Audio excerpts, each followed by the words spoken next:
लाहिका कल समझाया था, इससे पहले में लाहिका समझाया था। बोलिए क्या समझाया था लाहिका? लाहिका किसे कहते हैं?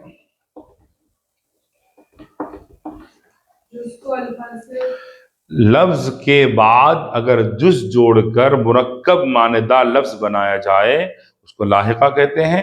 लफ्ज से पहले जुज जोड़कर मुरक्कब मानेदार लफ्ज बनाने को क्या कहते हैं? साबिका कहते हैं। साबिका पहले, जैसे मनमोहन सिंह साबिका वजीर आजम थे, सुल्तान सलाहुद्दीन अवैसी मरहूम साबिका MP थे, है ना। साबिका बोले पहले के, पहले जुड़ता तो क्या बोलते इसको? साबिक। बाद में जुड़े तो लाहिका। अब लाहिका को दिमाग में रखने के लिए एक कीवर्ड दूं। सुनो लाहिका किसको बोलते हैं, अगर आप इजाजत दिए तो मैं आपको एक शरई अहकाम सुनाता हूं, सुनो। नमाजी जब नमाज पढ़ता है तो जमात के साथ शुरू से आखिर तक अगर पढ़ता है तो वो मुदरिक कहलाता है। क्या कहलाता है? मुदरिक। और जो अकेले घरों में या मस्जिद में अकेले नमाज पढ़ता है उसको मुनफरिद कहते हैं। क्या कहते हैं? मुनफरिद। और 2-4 रकात, किसी 4 रकात में से 2 रकात छूट गई, ऐसे नमाजी को मसबूक कहते हैं। अब मुद्दे पे आ रहा हूं। नमाज पढ़ते पढ़ते किसी का वजू टूट गया या किसी वजह से नमाज फासिद हो गई, ऐसे नमाजी को लाहिक कहते हैं। यानी नमाज शुरू करने के बाद उज्र उनकी जिंदगी में आई। नमाज पढ़ रहे थे भाई, किसी वजह से, कोई भी वजह हो सकती है, वजू टूटने के, नमाज टूटने के हो गए, तो नमाज शुरू करने के बाद उज्र लाहिक हुआ। तो लाहिक कब होता है? हाँ, समझ में आ गया ना। साबिका के लिए जुज को पहले, लाहिका के लिए जुज को बाद में।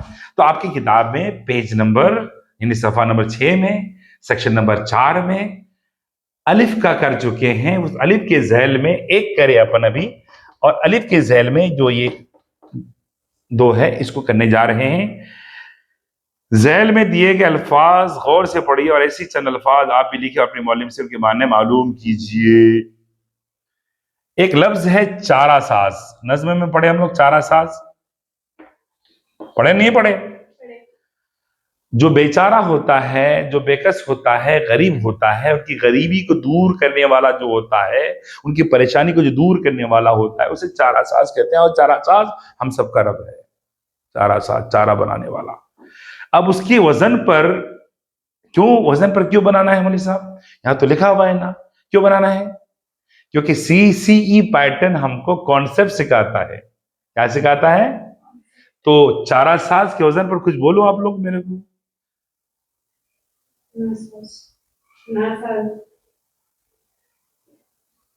हाँ बोल सकते हैं, नासाज बोल सकते हैं आप। नासाज का मतलब किसी भी चीज का अच्छा ना होना। मेरी तबीयत नासाज चल रही है, ठीक है माशाल्लाह, अच्छा बोले। और बोलिए।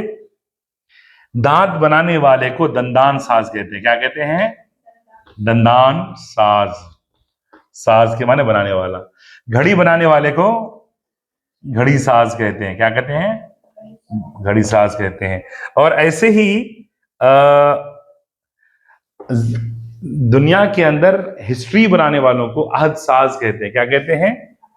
अहद साज। बहुत सारी शख्सियतें और पर्सनालिटीज दुनिया में ऐसे गुजरे हैं जिन्होंने अपनी हिस्ट्री बनाई है। ऐसे शख्सियात को क्या कहते हैं? अहद साज कहते हैं। तो साज के माने बनाने वाला, और ये लाहिका है। क्या है? लाहिका ही है ना भाई। बाद में साज के दूसरे माने बोलूं मैं, इससे हटके। ये साज के माने बनाने वाला कैसा है? फारसी का वर्ड है ये। कहां से आया बोलूं? साख्तन साजीदन मजदर बनाना, साज बनाने वाला। दवा साज, दवा बनाने वाला। दंदान साज, दांत बनाने वाला। घड़ी साज, घड़ी बनाने वाला। तो साख्तन साजीदन से ये फाइल का सेगा साज है। अब साज हट जाओ इससे। म्यूजिक को भी साज कहते हैं। क्या कहते हैं? साज। म्यूजिक को क्या कहते हैं? साज कहते हैं। मौसीकी भी कहते हैं और साज भी कहते हैं। चलो ठीक है, वो दूसरी बात है। अब दूसरा वर्ड जो है ना बच्चों, दूसरा लफ्ज आपके सामने है, वो मैं आपको बताता चलूं। दूसरा वर्ड क्या है आपके पास? जलवागर। क्या है? जलवागर। जलवागर के माने नुमाया होने वाले। रसूलुल्लाह सल्लल्लाहु अलैहि वसल्लम कल क़यामत के दिन जलवागर होंगे और अपनी उम्मत की क्या करेंगे? अल्लाह के पास शफाअत फरमाएंगे, जलवागर होंगे। अभी थोड़ी देर के बाद आपकी दूसरे टीचर आपकी क्लास में क्या होंगे? जलवगर होंगे। नजर आना, नुमाया होना, जाहिर होना, उसके माने जलवगर है। क्या है? जलवगर है। अब जलवगर के वजन पर आप कुछ बोल सकते हो? जादूगर, जादू करने वाला। बाजीगर, बाजी ले जाने वाला, जी, आगे बढ़ जाने वाला। और जलवागर, जादूगर, बाजीगर, कारीगर। किसी भी मैकेनिक को क्या बोलते हैं? कारीगर कहते हैं। ठीक है ना, कारीगर। ये अल्फाज आपको दे रहे हैं, लिख ले रहे हैं ना आप लोग किताबों में? नहीं लिख रहे हैं? नहीं, खैर मेरी एनर्जी वेस्ट। आप लोग सुन रहे हैं ना माशाल्लाह क्लास? लिख भी रहे हैं ना? वेरी गुड, लिखिए, इससे में फायदा है। क्योंकि बच्चों, अगर हमने क्या किया, वक्त को गुजारा बिला वजह के, आप समझिए कि उस्ताद से आग मचोलियां खेल रहे हैं, अम्मी अबू तो देख नहीं रहे हैं, उस्ताद से आप पीछे बैठ के हम आग मचोलियां खेल रहे हैं। We will be accountable on the day of judgment that your parents trusted on you, that what did in the class, what the teacher taught you, what you learned, what you learned, आपने क्या सीखा, मैंने क्या सिखाया। हम किसी person को accountable नहीं है, और मुसलमान होने के नाते हम किसी इंसान से अफ्रेड भी नहीं रखते हैं, फियर भी नहीं रखते हैं, डर भी नहीं रखते हैं। हम डरते हैं अल्लाह सुब्हान तआला से। वही हमारा रब है, वही हाजिर और नाजिर है, और वही हमारा हिसाब लेने वाला है। बच्चों आगे देखो, एक लफ्ज है बेकस नवाज, बेकसों को नवाजने वाला, बेकसों को नवाजने वाला। अब उसके वजन पर कुछ वर्ड बढ़िए, आप बोलिए आप लोग। बेकस नवाज है वहां पे, गरीब नवाज, गरीब को नवाजने वाले। एक लफ्ज है बंदा नवाज, बंदा को नवाजने वाले। शाह नवाज, शाह नवाज, बादशाह को नवाजने वाले। किसके वजन पर बोला मैं आपको? बेकस नवाज के वजन पर बोला। उसके एक लफ्ज है मददगार, मददगार के वजन पर बोलिए खिदमतगार, खिदमत करने वाले। एक लफ्ज है तलबगार, तलबगार, अल्लाह ताला की रहमत के हम सब क्या हैं? तलबगार हैं। मददगार, मदद करने वाले। या हम उर्दू की क्लास अभी माशाल्लाह ऑनलाइन बच्चे सीख रहे हैं, मौजूद बच्चे भी सीख रहे हैं, ऑनलाइन बच्चे भी सीख रहे हैं।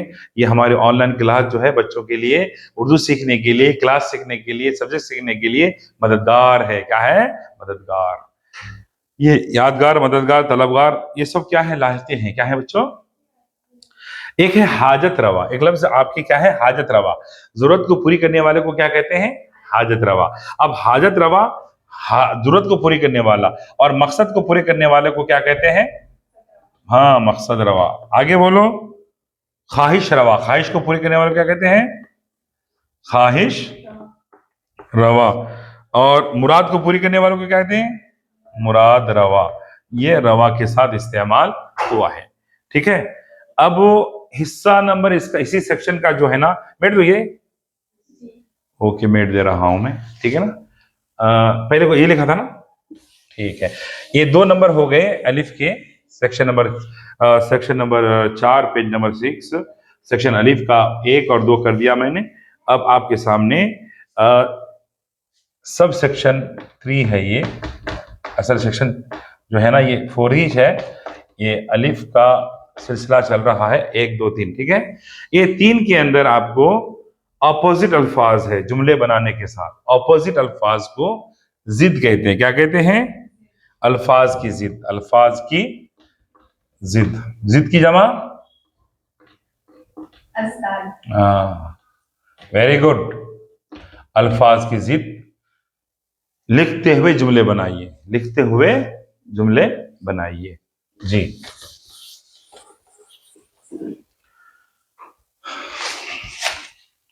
अल्फाज की जिद लिखिए, उन्हें जुमलों में इस्तेमाल कीजिए। अल्फाज किसकी जमा है?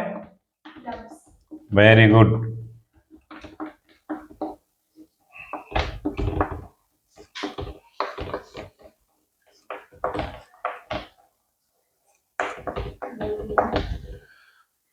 अब यहां पर एक लफ्ज लिखा हुआ आपके रीडर में है, बहार। क्या लिखा हुआ है? बहार। बहार की जीप क्या है बोल सकते हैं? खजा।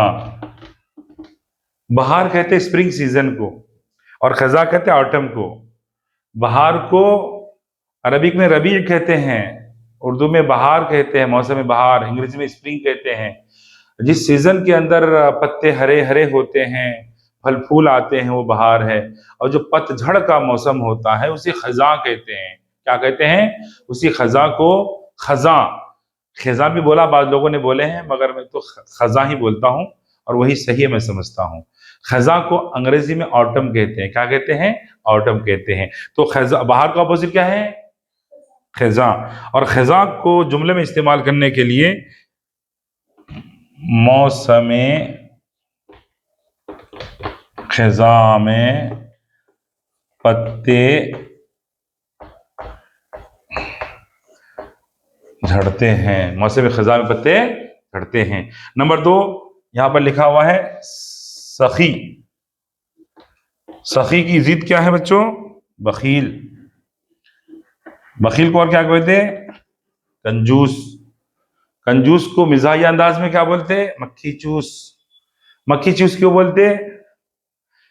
बोल सकते कोई क्यों बोलते? बोलूं मैं?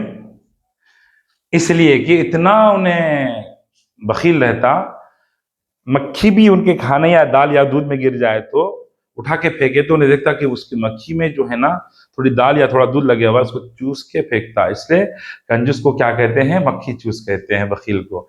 तो सुनिए क्या बोलते सो, हालांकि इस्लाम में इसकी बहुत मजम्मत और वईद बयान की गई है। रसूलुल्लाह सल्लल्लाहु अलैहि वसल्लम ने बखीलों की वईद फरमाई है, बखालत नहीं करनी चाहिए और फजूल खर्ची भी नहीं करनी चाहिए। ठीक है ना? तो सखी की जिद क्या है बच्चों? बखील। बखील तो तफसील से सुन लिए और हंस भी लिए थोड़ी देर के लिए। ठीक है, सखी किसे कहते हैं? सखी का मुतरादिफ है फयाज। मुतरादिफ कहते हैं सिनोनियम को, और सिनोनियम कहते हैं सेम मीनिंग वर्ड्स को। एक लफ्ज है जो उसका बिल्कुल हम माना लफ्ज, उसकी तरह माना रखने वाला लफ्ज और भी है, उसे मुतरादिफ कहते हैं। क्या कहते हैं? तो सखी का मुतरादिफ फयाज है, और सखी की जिद बखील है। और सखी किसे कहते हैं जरा बोल दीजिए मुझे। चलाई? Yes, those people preferring others than themselves. Got? Urdu में बोलो। वो जो अपने ऊपर दूसरों को तरजीह देते हैं उसे सखी कहते हैं। एक गिलास पानी है, 50 बच्चे हैं, टीचर भी हैं, किसी बच्चे को प्यास लगी है, सर को भी प्यास लगी है, एक गिलास पानी है, बच्चा नहीं पी करके मुझे पिला देता है। मेरे आका मोहम्मद रसूलुल्लाह सल्लल्लाहु अलैहि वसल्लम नहीं खा के खिला दिए, नहीं पी के पिला दिए, सारा घर का साजो सामान अल्लाह के राह में क्या कर दिए? लुटा दिए। अम्मा आयशा रजी अल्लाह तआला अन्हा के पास 1.25 लाख दरहम हदिये में आया था, शाम में नौकरानी को देने के लिए तरकारी का पैसा नहीं था। ऐसे सखी गुजरे हमारे पास इस्लाम में। अल्लाह उनके रोज़ों को, उनकी कब्रों को अल्लाह पाक नूर से मामूर फरमाए। तो सखी और बखील, बखील जुमला बनाइए।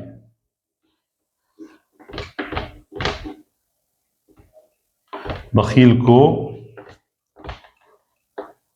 अल्लाह नापसंद करते हैं। ठीक है, लिख रहे हैं आप लोग? नोट कर रहे हैं? नोट कर रहे हैं? मुकद्दम। मुकद्दम इसका अपोजिट है मौखर।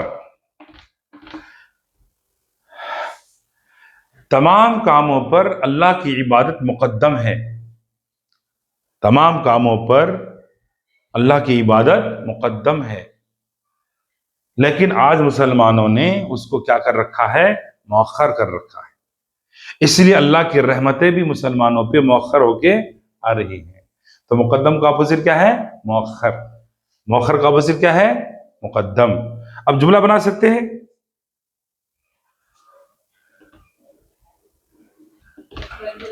नमाज को मौखर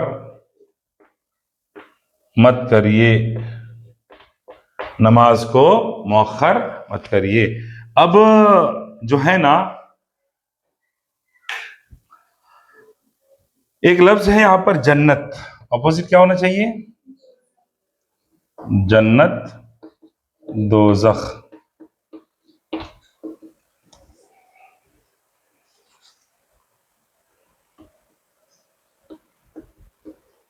जुमला है बुरे लोग दोजख में जाएंगे, दोजख में जाएंगे। बच्चों, जन्नत को और क्या बोल सकते हैं? बहिश्त कहते हैं। और दोजख को क्या बोलेंगे? जहन्नम बोलेंगे। क्या बोलेंगे? जहन्नम बोलेंगे। अल्लाह पाक हम सबको क्या बोलते सो जहन्नम की आग से हमारी क्या फरमाए? हिफाजत फरमाए। Shall I erase this? Yes.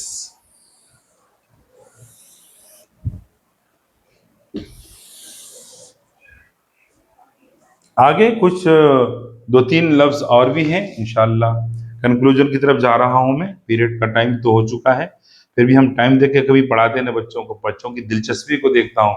बच्चे दिलचस्पी के साथ अगर बैठे हुए हैं, और दिलचस्पी के लिए मुझे बोलने की जरूरत नहीं है, उनके चेहरे बता देते हैं कि हम दिलचस्पी लेते हैं, क्योंकि चेहरे जो है इंसान के दिल की खुली किताब होते हैं।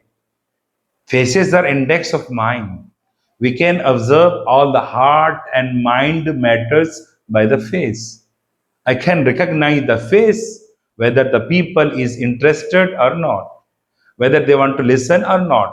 So, mashallah, your faces is telling me that you are interested to listen more. Okay, jazakumullahu khaira. Then एक लफ्ज है पांचवा जिद के, उसका है नाम यहाँ पे है खारिज।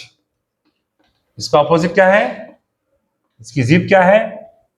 बोलो भाई। दाखिल। हाँ, दाखिल। घर में सलाम करके दाखिल होइए। घर में सलाम करके दाखिल होइए। अब खारिज का बोले तो नमाज न पढ़ने वाला इस्लाम से खारिज हो जाता है। देन नरमी का लफ्ज है, क्या है यहां पर? नरमी। ऑपोजिट सख्ती।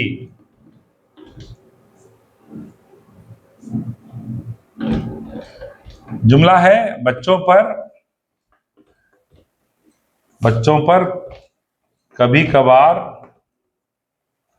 सख्ती करनी पड़ती है। बच्चों पर कभी कभार सख्ती करनी पड़ती है। आगे का लफ्ज है जलवत। जलवत की जिद क्या है? खलवत। चलो, वेरी गुड। जलवत की जिद क्या है? खलवत है। जलवत के माने अकेले बैठना, जलवत के माने लोगों के साथ मिलके बैठने को जलवत कहते हैं, और खलवत के माने अकेले बैठना। रसूलुल्लाह सल्लल्लाहु अलैहि वसल्लम ऐलान नबुव्वत से पहले गार हिरा में खलवत में बैठते थे। Nobody was there, nobody was there, खलवत में बैठते थे। ठीक है ना? जलवत हो के खलवत अल्लाह को याद करो। ये जुमला हो गया। क्या हो गया? ये जुमला हो गया। और अभी कुछ हिस्सा बाकी है, इंशाअल्लाह ताला अगली विजिट में, अगली मुलाकात में, अगली क्लास में, अपनी जमात में हम पढ़ेंगे इंशाअल्लाह ताला। तो मौजूदा बच्चे, आप लोगों को आज का पढ़ाया हुआ सबक समझ में आया? वेरी गुड, माशाअल्लाह। तो एक काम करना, ये जो अपोजिट अल्फाज मैंने लिखाए हैं ये लिखना है। जो जुमले मैंने लिखाए हैं वो जुमले से हटके कोई और जुमला आप बना के लाइए, ताकि CCE पैटर्न आपको समझ में आए कि CCE पैटर्न क्या है ना? वो बना के लाना। ये आपके लिए मैं कल का क्या देता हूँ, होमवर्क दे रहा हूँ। और मेरे वीडियो जो बच्चे वॉच करते हैं, देखते हैं, मैं कुछ बच्चों की गुजारिशात पर ही ये ऑनलाइन में कायल नहीं था पहले ऑनलाइन का, लेकिन बच्चे गुजारिश करने लगे कि सर हम बाज़ वक़्त बाहर रहते, क्लास में नहीं आ सकते, हम तो क्या बोलते सो डिस्टेंस मोड से पढ़ाई कर रहे हैं, टॉस से पढ़ रहे हैं, और शाम के स्कूल से कॉलेज से पढ़ रहे हैं, आप हमको ऑनलाइन के ज़रिए से कुछ सबक पढ़ा दीजिए ताकि हमको फ़ायदा हासिल हो। तो उन बच्चों के लिए और जो बच्चे रेगुलर स्कूलों में उनके उन बच्चों के लिए मैंने वीडियो बनानी शुरू की है। अगर ये वीडियो आपके लिए फ़ायदामंद और मुफीद है, अगर समझते हैं कि मुफीद है, तो इसको आप क्या बोलते हैं सो सब्सक्राइब करना और लाइक करना, शेयर करना ना भूलें। अगर आप आपका एक शेयर दूसरों तक पहुंचेगा तो बच्चे को इस वीडियो का क्या पहुंचेगा, क्या मिलेगा, फायदा मिलेगा। अल्लाह पाक हम सबों को सीखने सिखाने की तौफीक ज़े फरमाए। अस्सलामु अलैकुम व रहमतुल्लाहि व बरकातहू।